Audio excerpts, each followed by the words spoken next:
श्री सद्गुरु महाराज की जय। महर्षि शाही स्वामी जी महाराज का प्रवचन। काम अछत सुख सपनेहु नहीं। एक ग्रंथ है योग वासिष्ठ। उसमें भगवान राम को वशिष्ठ जी ने उपदेश दिया है।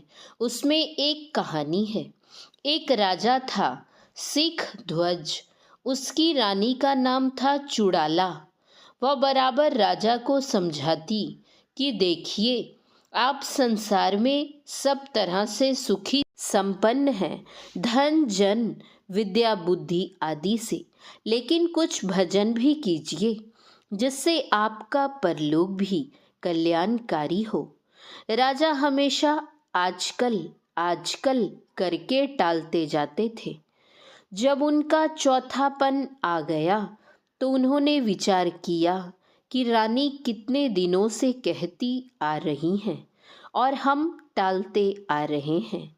अगर अभी भी हम कुछ भजन कर लें तो जीवन सुधर सकता है, नहीं तो परलोक बहुत खराब हो जाएगा। यह सोचकर राजा सिख ध्वज घर से निकल पड़ा और जंगल में जाकर तपस्या करने लगा। एक वर्ष के बाद रानी स्वयं देवता का रूप बनाकर जाती हैं उनके पास और पूछती हैं, राजन, शांति मिली? राजा पहचान नहीं सका कि यह तो रानी है। उसने प्रणाम किया और बोला, देव, शांति तो नहीं मिली। देव ने कहा, त्याग करो। वह सोचने लगा, अब क्या करूं? राजपाट तो सब पहले ही त्याग आया हूं। तो जंगल में जो झोपड़ी बनाकर रहते थे, सोचा यही त्याग करने को देव कह रहे हैं। उसने उसमें आग लगा दी। ग्रंथ पोथी जो भी साथ में थी वह भी जला दी। एक वर्ष बाद फिर रानी देव आती हैं और कहती हैं, राजन, शांति मिली? राजा ने फिर कहा, देव, शांति तो नहीं मिली। फिर कहा, त्याग करो।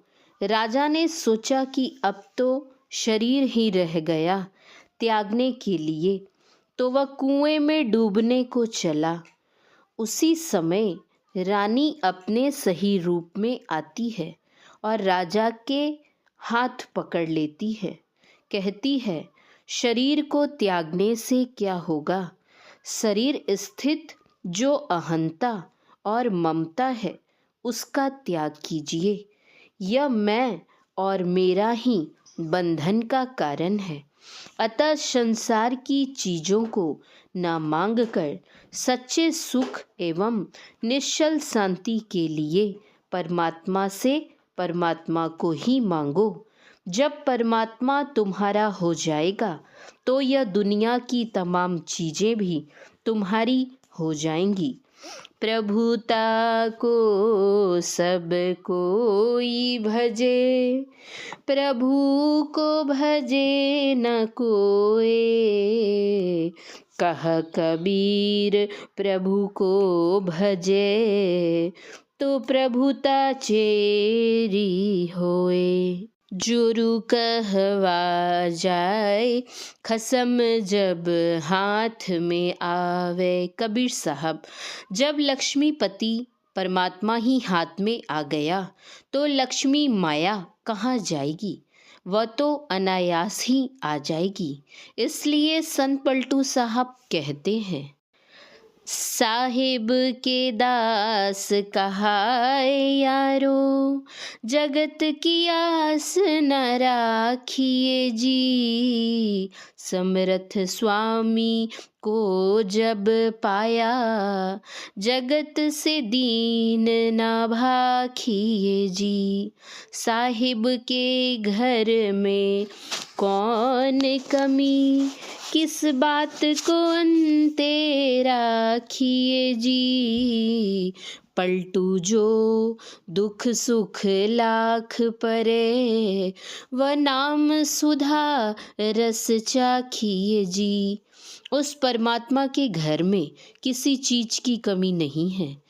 जो ईश्वर की भक्ति करते हैं उनको किसी चीज की कमी नहीं होती है। उनको संसार का पदार्थ तो मिलता ही है, अंत में परमात्मा भी मिल जाते हैं। इसलिए हम लोग रोज गाते हैं, प्रेम भक्ति गुरु दीजिए, बिनवों कर जोड़ी। महर्षि में ही पदावली। यह सबसे ऊंचे दर्जे की मांग है। परमात्मा से उनकी भक्ति मांगनी चाहिए। भक्ति से परमात्मा मिलते हैं। अब सवाल है, भक्ति कहते किसे हैं? भक्ति उस कर्म को कहते हैं जिससे परमात्मा को प्रसन्नता हो। किसी को प्रसन्नता तब होती है जब उसके मन की चीज उसको मिल जाती है, किंतु परमात्मा कैसे प्रसन्न होंगे? ईश्वर अंश जीव अविनाशी, चेतन अमल सहज सुख राशि। यह जीव परमात्मा का अंश है। कहते हैं इनको अपने उस अंशी परमात्मा से मिला दो, यही उनकी भक्ति होगी। विटहु कुर्बाणु, उनके ऊपर कुर्बान हो जाओ, यह पराभक्ति है। संत सुंदरदास जी महाराज कहते हैं, बिनु शीस नवे जहाँ सेव्य को, सेवक भाव लिए रहे, मिली परमात्म सो आत्मा। पराभक्ति सुंदर कहे। बाबा नानक के वचन में है, ऐसी सेवक सेवा करे, जिसका जीव तिसु आगे धरे। यह जीवात्मा और परमात्मा का जो मिलाप है, इसमें अविनाशी सुख है। संसार का सुख तो क्षण भंगुर है। यथा जैसे सड़ सी लौह की, छिन पानी छिन आग, ऐसे सुख दुख जगत के, सहजो तुमत पाग। तो परमात्मा की भक्ति कैसे करें? इसके लिए पहले युक्ति सीखनी पड़ेगी। विधि विपरीत भलाई नहीं, और यह युक्ति किसी सच्चे जानकार गुरु से सीखनी पड़ेगी, तभी भलाई होगी।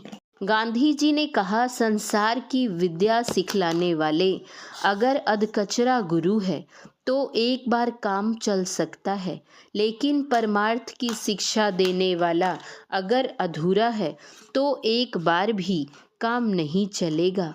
तो ऐसे गुरु की पहचान कैसे हो?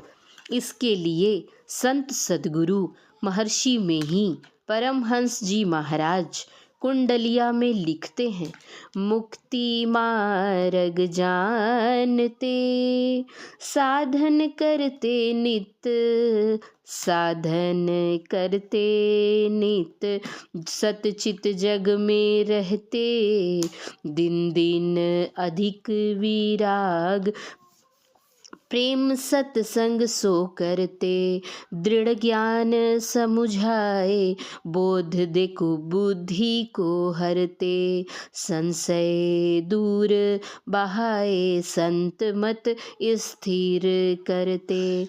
मैं ही ये गुण धर जोई, गुरु सोई सतचित, मुक्ति मार्ग जानते, साधन करते नित।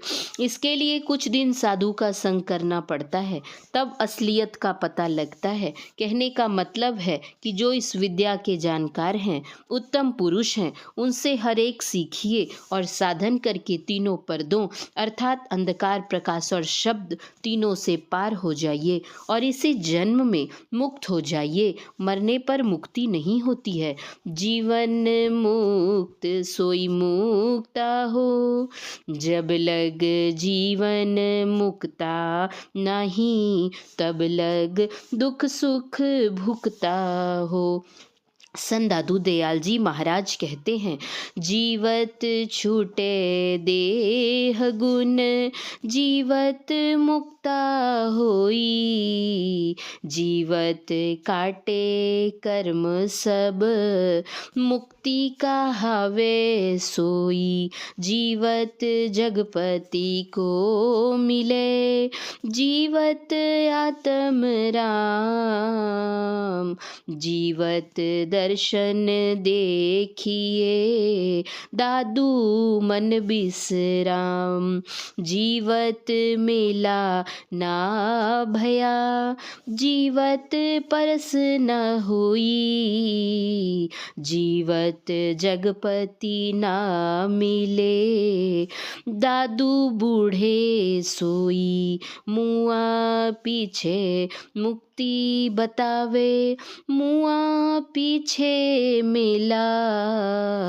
मुआ पीछे अमर अभय पद, दादू भूले गहीला।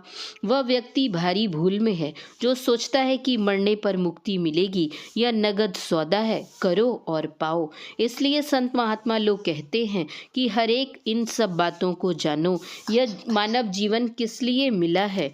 सब कुछ किया और भजन नहीं किया, विश्वास कीजिए आपने कुछ नहीं किया, क्योंकि अंत समय यह भजन ही काम आता है। दुनिया की सब चीज़ें तो यही रह जाती हैं। भर्तृहरि ने वैराग्य शतक में लिखा है, धनानि भूमो पशवो ही सच गोष्ठे, नारी गृहद्वारी सखा शमशाने, देहश्चितायाम परलोक मार्गे, धर्मानुगो गच्छति जीव एका। सब जहाँ का तहाँ ही रह जाएगा, धन भूमि में गड़ा रह जाएगा, पशु गौशाले में रह जाएगा, स्त्री घर के दरवाजे तक ही जाएगी, अंत में सखा मित्र इस शरीर को भी शमशान तक ले जाकर जला देंगे। साथ क्या जाएगा? इस जीवन में जो भला बुरा कर्म किया वही साथ जाएगा। इसलिए संत कबीर साहब कहते हैं, सुकिरत करी ले, नाम सुमिर ले, को जाने कल की। सुकर्म करो, दुष्कर्म से बचो और नाम सुमिर लो, अर्थात नामदान लेकर साधन भजन करो। थोड़ा थोड़ा भी करते रहोगे तो एक ना एक दिन जरूर पूर्णता को प्राप्त होगे, फिर दुख का मुख नहीं देखना पड़ेगा। इसलिए संत महात्मा लोग कहते हैं कि जीवन का लक्ष्य यही है, इसको हर एक जानो और जीवन में उतारो। यही आप लोगों की सेवा में कहा। श्री सद्गुरु महाराज की जय। यह प्रवचन पंजाब प्रांतीय संत मत सत्संग के चतुर्थ वार्षिक अधिवेशन के अवसर पर लाख वाली बस्ती अग्रवाल धर्मशाला पात्रा मंडी जिला पटियाला में दिनांक 12/8/1999 ईस्वी को अपराह्नकालीन सत्संग में हुआ था। महर्षि शाही स्वामी जी महाराज के प्रवचन का कुछ अंश पढ़ा गया है। श्री सद्गुरु महाराज की जय। श्री सद्गुरु महाराज की जय। श्री सद्गुरु महाराज की जय।